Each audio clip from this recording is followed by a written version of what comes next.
Le Gabon est en colère.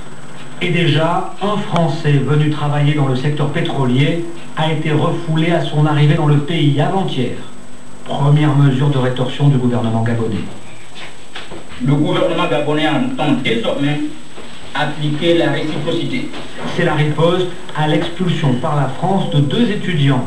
Motif, leur performance universitaire était insuffisante. Cet homme de 32 ans a été reconduit à la frontière vendredi, laissant derrière lui à Reims son épouse et sa fille de 4 ans qui est française. Je me suis retrouvé en train de me faire réveiller, on m'a mis une espèce de ceinture avec des menottes dans une voiture et comme ça fait mal, donc je devais me tenir de telle façon que ça me fasse pas mal, c'est humiliant, c'est très humiliant. Pour le gouvernement gabonais, ces expulsions violent un accord conclu en 1960 entre Paris et Libreville. Voilà. En réponse, jusqu'à 1000 des 10 000 Français qui vivent au Gabon pourraient être poussés à quitter le pays. Et pour le représentant des Français du Gabon, la menace est réelle.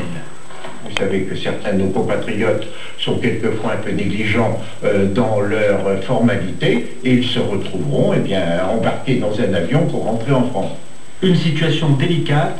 Le premier opérateur pétrolier du Gabon, c'est le français Total. Le pays accueille l'une des 4 bases militaires françaises d'Afrique avec 1 millier de soldats. Jusqu'à présent, on parlait d'amitié séculaire entre Paris et Libreville. Cette relation privilégiée vient de subir une première entaille. À noter par ailleurs que l'opposant tchadien Garléji Yoronga